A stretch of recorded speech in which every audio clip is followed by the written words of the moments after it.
Les amis, je sais pas s'il me reste encore un peu de temps pour parler de Cyril Hanouna. Je sais que ça fait un moment. Je vais essayer de dire mon avis par rapport à ça, même si ça fait un bail déjà, même si le buzz est déjà passé. Bref, je sais qu'il y a beaucoup de choses qui se passent actuellement. Je sais que parmi vous, il y en a qui se disent, ouais, mais il y a tout ce qui se passe. Jusqu'à présent, on n'a pas encore entendu la version de Glory. Comment c'est comment? Glory, tu nous parles seulement de meufs, tu nous parles seulement des femmes. Parle-nous aussi un peu d'actualité, c'est comme ça qu'on t'a connu. Donc, allons-y, commençons par le commencement. Je vais essayer de faire d'une pierre deux coups avec tout ce qui s'est passé avec Cyril Hanouna. C'est parti, jingle. Non, je rigole, j'ai pas de jingle. Je travaille seul, je fais tout seul, j'écris tout seul, je monte tout seul, j'achète mes matos tout seul. Donc, si vous pouvez me faire des dons, faites des dons. Ça va m'aider à évoluer, ça va m'aider à voyager, ça va m'aider surtout à évoluer, Vous voulez pas voyager, évoluer.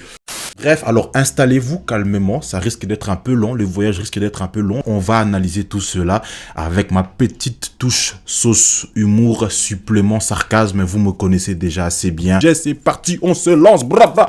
Je sais pas si vous avez remarqué, mais quand t'es pauvre, t'as très souvent des problèmes d'argent. Et quand t'es riche, t'as très souvent des problèmes avec les pauvres. Je pense que s'il y a bien une personne qui pensait se la couler douce et qui ne s'attendait à rien quand il a attendu, c'est bien monsieur Vincent Bolloré. Tu sens l'algorithme Facebook, YouTube et tout ça au taquet. Déjà quand j'ai dit monsieur Vincent Bolloré, il s'est dit qu'est-ce qu'il va encore nous lâcher? Ah, vous me connaissez, je suis dans la provocation, c'est mon humour. L'humour, il est aussi noir que moi, mon ref. Donc je suis obligé de balancer des choses. C'est pour ça que vous me suivez. Je pense que quand il a attendu, à un moment, il s'est dit, tu sais quoi, je vais prendre mon téléphone, je vais appeler Cyril pour lui prévenir au cas où... Non, je pense pas que ça va arriver jusqu'à chez moi quand même. Pour tous ceux qui ne le savent pas, tout a commencé le jeudi 3 novembre à l'Assemblée nationale, quand le député, je cite monsieur Carlos Martins Bilongo, faisait son discours sur les bateaux qui arrivent en Europe. On connaît tous ces genres de bateaux, on est africains, on va pas se mentir, c'est notre problème avant tout. Quand tout à coup, un autre député qui était aussi dans l'Assemblée pensait murmurer.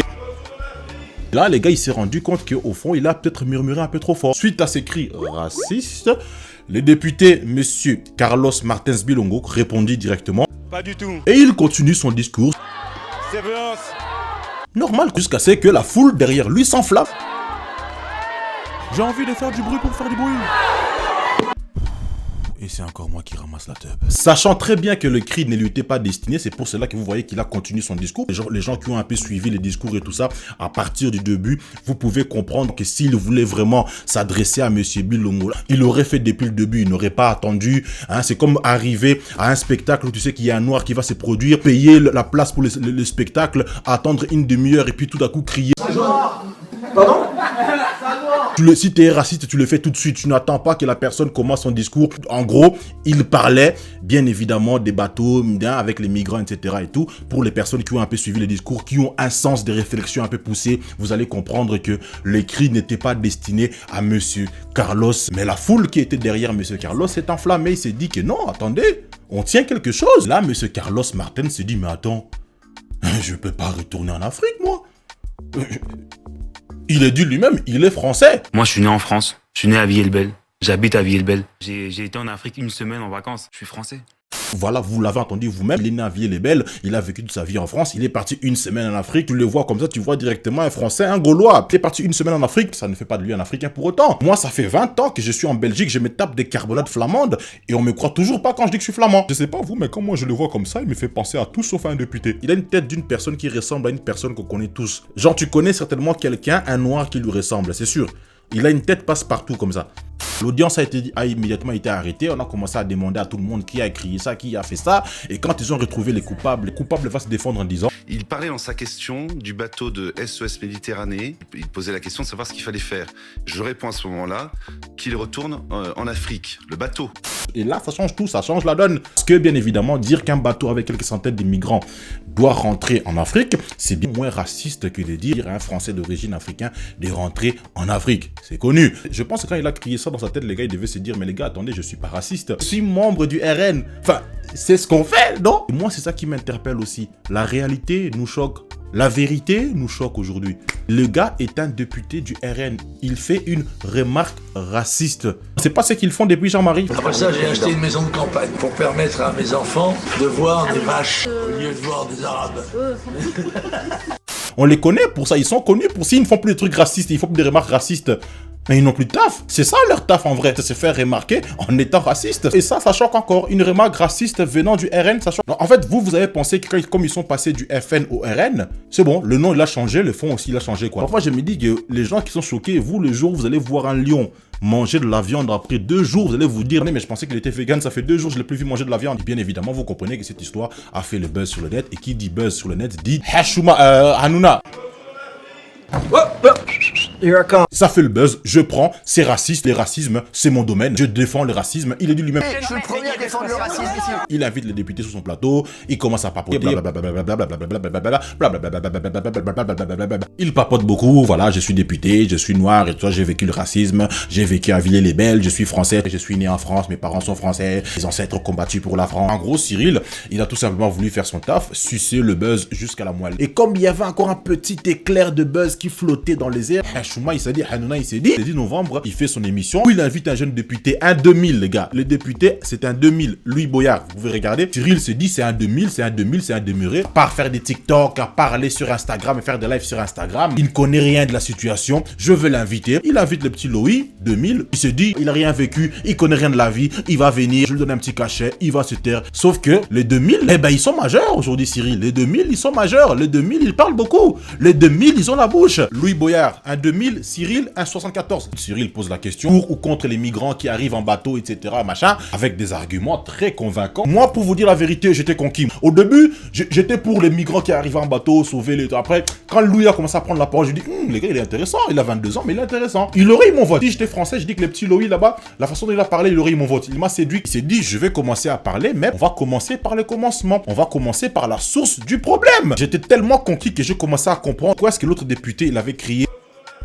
C'est vrai qu'au fond, on se dit que ça ne se fait pas, ça ne se dit pas, mais on sait très bien que nos ancêtres nous ont déjà appris par le passé que venir en Europe en bateau n'a jamais été une bonne chose pour nous les Africains. Le petit Loïc, comme je vous ai dit, il fait comme tout le monde, il prend la parole, il veut argumenter. Et bien évidemment, il a commencé par les commencements. Et quand il a cité Problème et Vincent Bolloré dans la même phrase, Vincent Bolloré qui est le patron de la chaîne C8, en l'occurrence le patron de Messieurs Hanouna, Cyril l'a vite compris que s'il laissait parler les petits 2000, celui qui risquait de se retrouver avec un 2000 dans son compte en banque. Parce que le petit 2000, là, le petit Boya, il avait beaucoup de révélations à faire. Des choses qui impliquent la corruption des chefs d'État là-bas en Afrique, l'exploitation illégale des terres en Afrique, des imports-exports qui appauvrissent l'Afrique, bref, des routines des blancs riches en Afrique qui vont là-bas en disant qu'ils vont créer des associations comme UNICEF, Croix-Rouge, qui leur servent tout simplement à faire passer leur thune. Et donc toutes ces choses-là qui forcent bien évidemment les Africains vivant dans les continents africains à fuir leur continent et aller trouver refuge ailleurs. En Europe par exemple, ou comme partout ailleurs dans le monde. Ils ne viennent pas qu'en Europe, hein, ils vont partout aussi dans le monde, parce que si c'était le cas, il n'y aurait plus de femmes célibataires ici en Europe depuis longtemps. Et là commence alors les débats entre Louis Boyard, un 2000,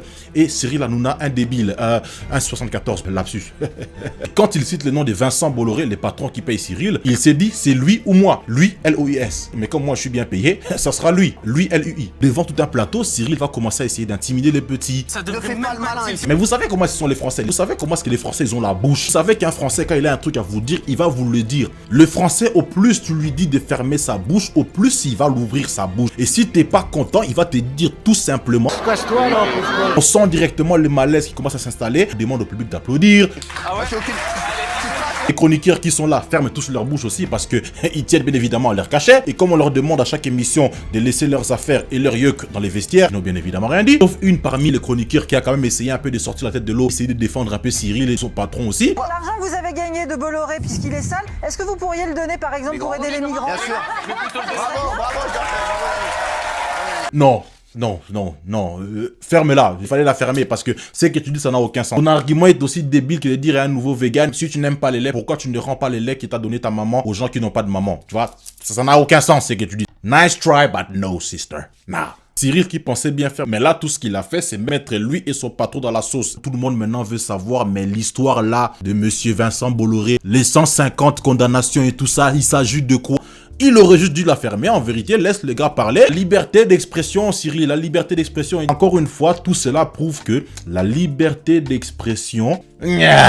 Tout cela prouve que la liberté d'expression, si tu y crois encore, frère, t'es né en 2012. Tout ça pour vous dire que c'est ouf quand même quand on sait qu'on vit dans un monde où on prône la liberté d'expression, mais toutes les personnes qui s'expriment, on les supprime, pas parce qu'ils disent des bêtises, mais parce qu'ils disent tout simplement des vérités qui dérangent. Donc, est-ce qu'on peut finalement conclure qu'il n'y a pas vraiment de liberté d'expression, mais plus une oppression sur la vérité qui dérange? Et quand on veut se foutre de vous et tout ça, qu'est-ce qu'on fait? On change de nom, mais on garde le fond. Comme je disais tout à l'heure, le FN qui passe du FN au RN, ou bêtement comme le franc CFA qui passe de franc des colonies françaises à franc de la communauté financière en Afrique. Like, come on, dude. We're just gonna sit there, like we're stupid, like we dumb people, you know what I'm saying? Ils se sont vraiment dit que RN c'est quand même plus joli que FN. Franc des colonies françaises c'est moche, mais franc de la communauté des finances en Afrique c'est plus joli. En gros c'est quoi? On va toujours les voiler pour ne pas dire le mot, mais cette fois-ci on met des préservatifs. Ça change, tu vois. Mais le fond il reste pareil. Et d'où chaque fois on est là, chaque année on fête l'indépendance. Vive l'indépendance. Mais notre monnaie elle est made in France, by France, for France, parce qu'elle nous bénéficie même pas. Made in France, by France, for France. La FFF. Encore une étoile pour les Français, tiens. Comment est-ce qu'on peut se considérer comme étant un État indépendant quand nos présidents sont choisis là-bas, quand notre monnaie est faite là-bas, quand notre économie est contrôlée là-bas, mais chaque année on dit qu'on est indépendant, mais indépendant de quoi en fait? Comment peut-on être indépendant quand politiquement et économiquement parlant on est contrôlé par un autre pays? Ne sont pas ça les deux piliers de l'indépendance, hein? L'économie et la politique, like, comment? Moi, pour finir, je pense qu'on n'a pas très bien saisi ce mot-là. Indépendant. Je pense que les gens qui avaient compris ce que signifiait ce mot indépendant sont comme par hasard tous enterrés. Dès que tu dis indépendant, c'est bizarre, on dirait quand tu comprends ce que signifie les mots indépendants, quelques jours plus tard tu disparais. Hein? On dirait que l'indépendance là-bas est une sorte de kryptonite pour les leaders africains. C'est bizarre, hein? Bref. Sortez-nous un Black Panther 3 qu'on oublie un peu tout ça ici. Allez, portez-vous bien. Ciao, ciao les amis. Bisous. You.